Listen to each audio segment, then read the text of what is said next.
Hey, I'm Natalie Callback, and I'm super thrilled to have Rae Missgiman with me today. I love and adore Rae, and she's an amazing artist. She also just came out, shameless plug, with a book we will hopefully talk about later. But for those of you who are not knowing Rae, shame on you. No, I'm just kidding. You gotta know her. But Rae, tell us a little bit about yourself, and thank you for being on Creative Jumpstart 2019 again. Oh, you're welcome. I'm glad you asked me back. I always had so much fun, both doing the project and seeing who's going to be part of it again. It's like the best way to get some classes in. You're like, I have to make time for these now because I'm part of this. So it's a great thing. I don't know what to say. I mean, I'm just all over the place. Self-taught, experimenting with everything, kind of doing it with a big family all the time, surrounded by people. So a little bit of an unorthodox creator as far as like schedules and routines, and I feel like a squirrel sometimes. Like I'm easily distracted, but it's usually in a good way. And then I'm like, how can I bring that into the artwork? So yeah, it's like that over here. What's your main like? What are you usually doing when you make art? What's your thing to create? The funny thing is I feel like I always go to paint, but I don't always end with paint. And that wasn't the case years ago. I was always a textile person. Hmm. Like never been taught to sew either, but I was not afraid to put anything in the machine, or I was always dyeing things or, weaving things, hooking rugs. But now I've taken a lot of that pattern and color and stuff and put it into the painting. And now if I even get 5 minutes, I grab paint and a paintbrush. That's it. It can be paper, it can be doodling, whatever. But I feel like I have to touch paint every day. Well, you do a lot of like mini books, Hmm. also using fabric, or you use like fabric elements. Yeah, So I guess right. that's where it comes together again with the paint, right? Right. And I think I know nobody else is like this, so you can't throw anything away. I know I'm the only one. So I will grab scraps of fabric and stuff like that and paint on it. And then, it just naturally becomes either a page or a cover or something. And I've been loving working really small, like in the pocket Mm-hmm. journal, small. And I think it's very rewarding because you can do so little and see an end result. And that's important for me because I am so busy with other parts of my Mm. life. I don't want to constantly feel like I'm leaving a project unfinished. So I like working small. And then it's easy to incorporate all those little experiments and doodles and stuff in there. So, That's true. hmm. I love that you work so small. That I find actually, I find that hard. I mean, small. I mean, it's you could argue what means Yeah. small, right? I work in an art journal, and that is actually not that big. But I love to work on a double spread. For me, working on something smaller nowadays is really hard. And it's funny, that was the case for me.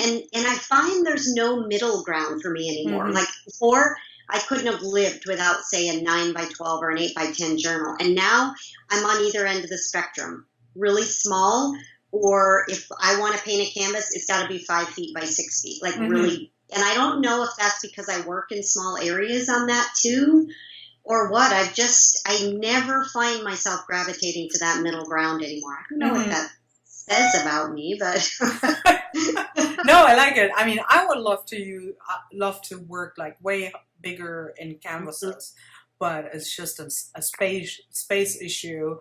right, So that's a little bit limited. And with canvases, I feel sometimes that's really hard actually, because that's also hard to be limited on like smaller exactly. canvases.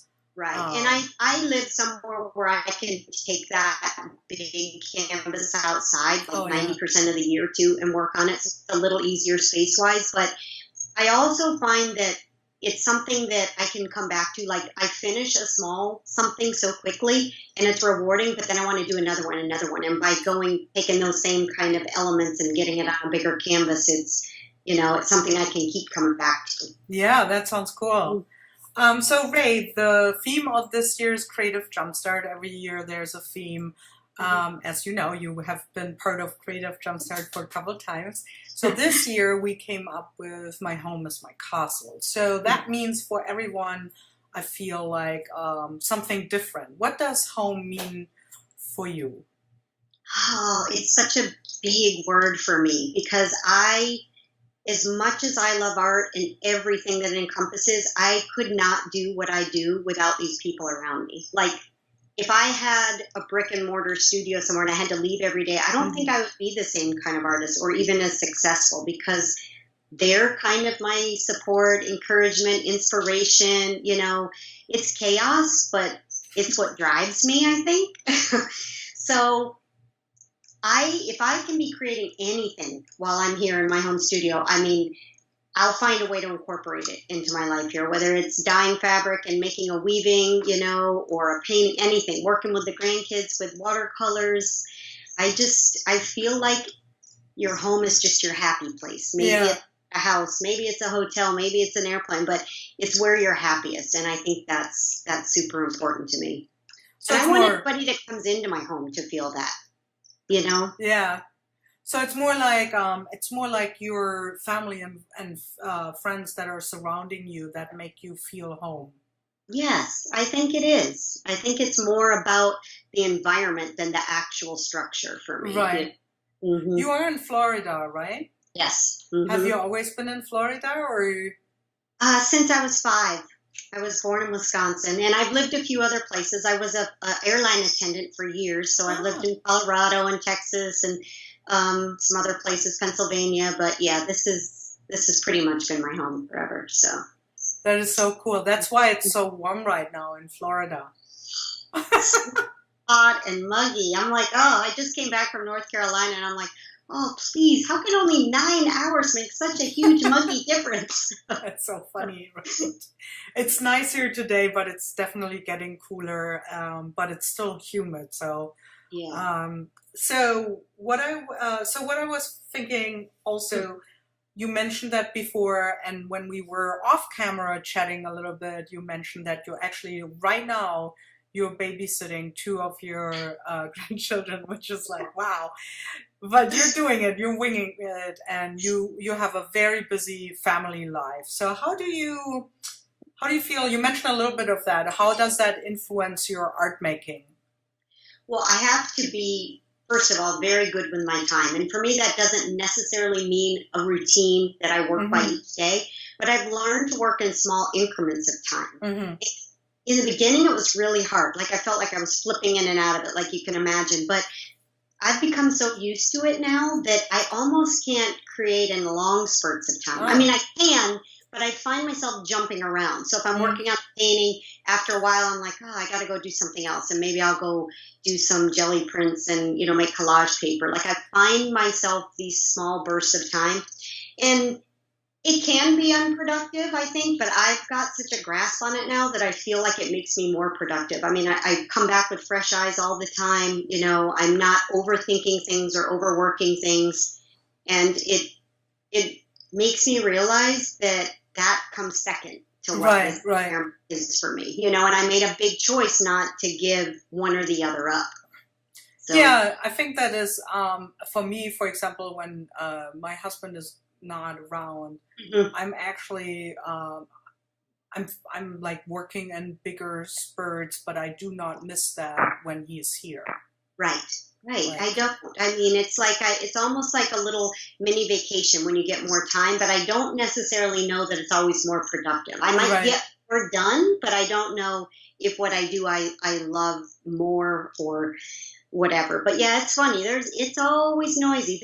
My daughter's here, and a couple of them, they're in the bedroom with snacks, and I don't know what else. But I'm like, wait, I gotta have 40 minutes of quiet, which isn't typical here. It's funny. So on an average day, how many people are in your house? Most of them don't live here anymore. There used to be 7, but now on an average day, there's at least 4 or 5 of us in or out. That is amazing. That is a lot. Under 5. Over 50 or under 5. It's funny. So, sorry? I love it, though. I wouldn't have it any other way, So it's a great distraction. Right. So I know in your book you have this one chapter which I really liked too, and it was, or maybe it wasn't in the chapter, I think it was in the project, where you have your granddaughter, let me see if I find it. She's creating with you. Yes. It's like a family project. Let me see. You probably know exactly where I will find it. I think it's the Working Big Project, a clan collaborative. Yes. And So, that's pretty typical around here. I mean, sometimes, or at least in the beginning, yes. So this chapter or this project, every person in my family, all my daughters, my husband, my son, my granddaughters, they all made a contribution to that canvas, and not just once for the photo. Like I encouraged everyone to come back to it. mm-hmm.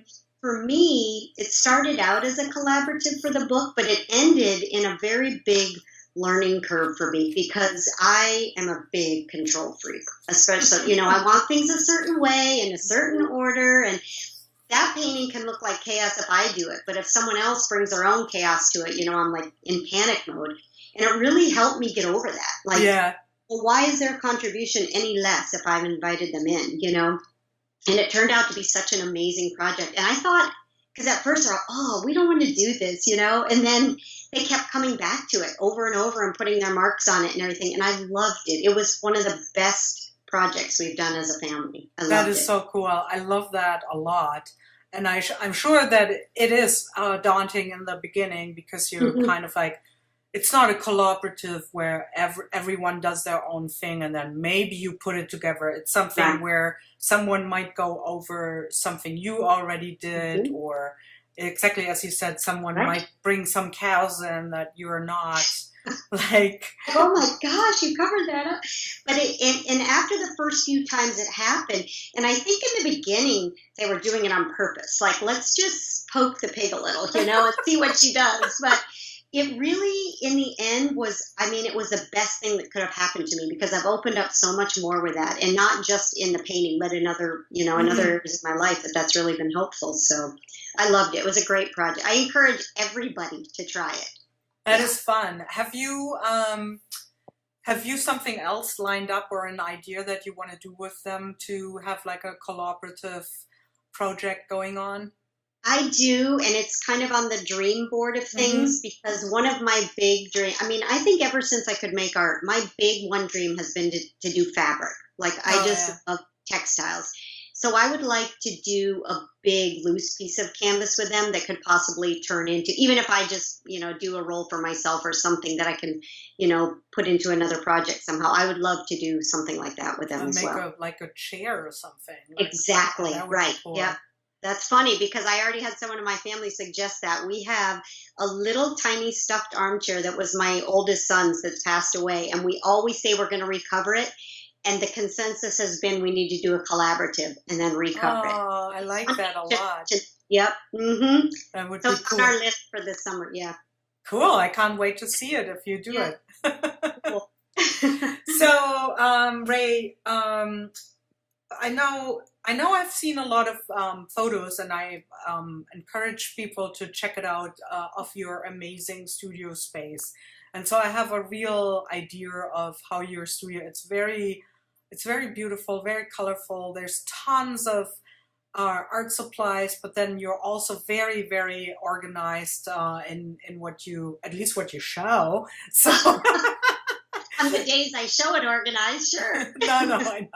But so how does your are there like things that you make to decorate the rest of the house, or how do we find Rae the artist in the rest of the house, either through decorating or bringing artwork in or making a collaborative chair, Right.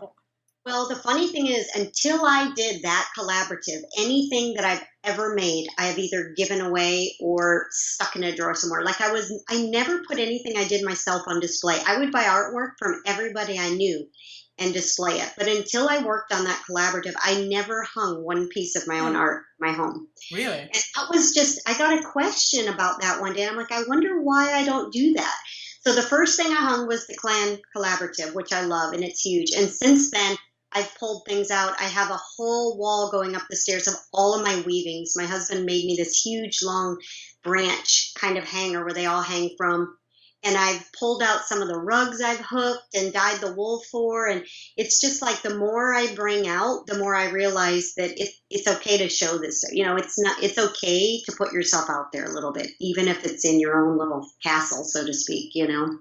Do you feel like you were intimidated of showing it to visitors or even? Absolutely. Absolutely. Like, I think because I am an overthinker, I am a control freak. Like I was just worried it was never good enough. We all think that, Yeah, you know, yeah. at one point or another, but it only had to be good enough for me in my own home, you know, and once I could get over that, it was fine. But now I love it. Now I walk past those weavings or that painting and I'm like, you know, that's a sense of accomplishment, you know, not Exactly. just painting, but the fact that I could hang it up. That was the big accomplishment for me. That is cool. That I love that you did that, and I'm glad you did that. Because I think like it's such a big part of an artist to do their own art. I mean, yeah, I can get it. Like maybe it's sometimes like kind of weird that you like that Hmm. people could think that like really you Right. have it hang your. But then on the other hand, I mean, what? It's like it's not like we're like exhibiting it in a big gallery or Yes. like a Right. museum is gonna store our stuff or whatever that like Yeah. right. No. So why would you just like put it away? So Well, that's the thing. This stack of paintings was building up and building up, and I'm like, you know, it makes no sense to do this. I can rework them 100 times, but until I can get over that issue, that personal issue of putting myself out there, even in my own, I mean, home, yeah, I can choose who sees it. You know, right, it's just I feel like more than hanging the art up, it's helped me overcome, you know, overthinking who I am as an artist. Like I am the only person that has to be okay with that. exactly, If I don't like it, then you know I can choose to put it out there or not exactly. put it out there. Go And I visit someone else if you don't like it. right, exactly. And now you had visitors, I assume, since you hang it up. So, did people like comment on that?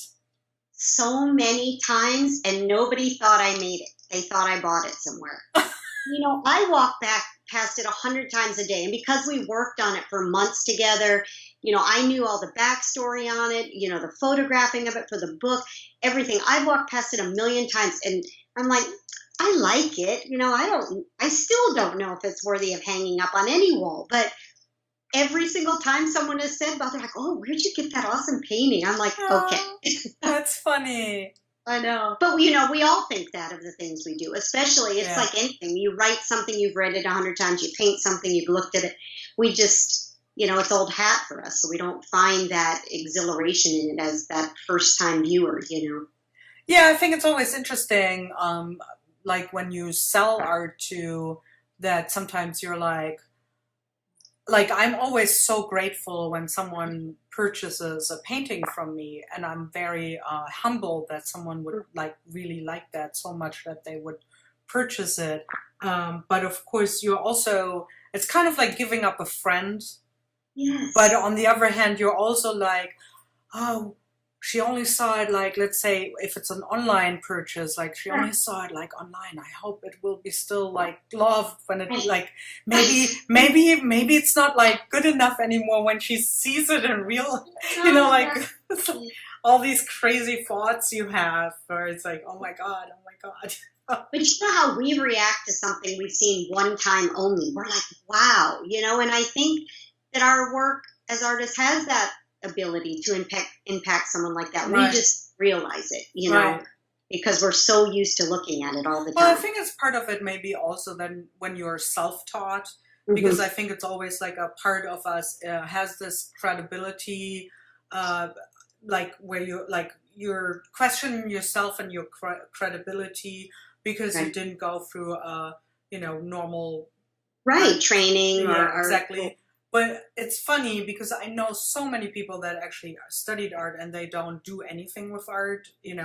So it's right. like And the other issue for me, I find too, is that, I don't find myself very good at things like, you do these amazing urban landscapes or, faces or portraits, that kind of thing. And I haven't honed my skills in those areas well enough. So I feel doubly conscious of the fact that I never have some focal point. You know what I mean? And so I'm constantly driving myself to practice that stuff. And yet I never find it like out there, It's funny that you say that, because like for me, faces or, portraits are really not the thing. It also, to be honest, I love seeing it, but it doesn't interest me doing it as an artist. Right. Like that said, I still enjoy seeing other people doing it and I love it, but it's like, it just doesn't interest me as much going into it as an artist, right? That's why when I experiment with it, like,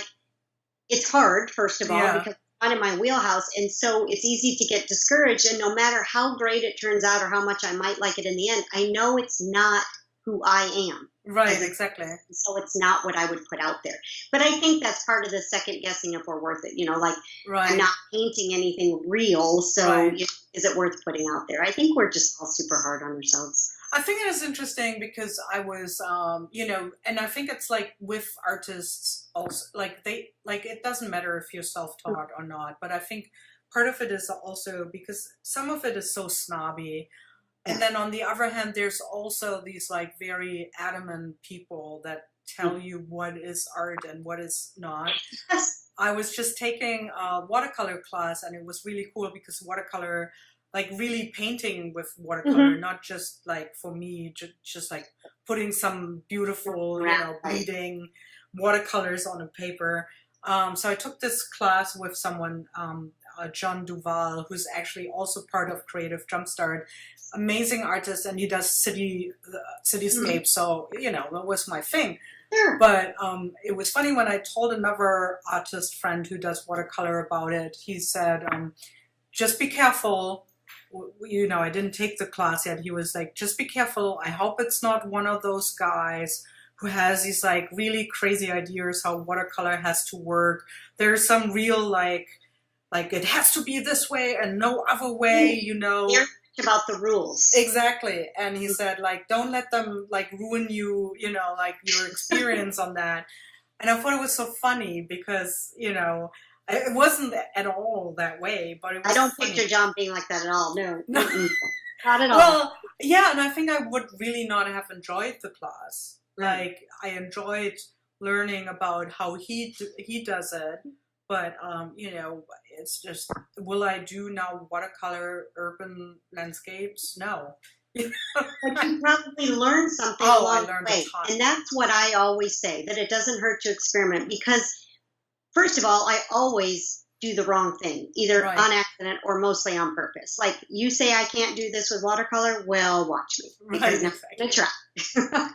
And I think that's how good things happen. We just kind of push the bounds and, experiment. And it doesn't mean, like you said, you're going to go be a watercolorist, but now you've dipped your hands into that medium and you took something away from it. Oh, yeah, definitely. And I think it's actually important to do something that's like totally out of your comfort zone or something even that you will not do, again.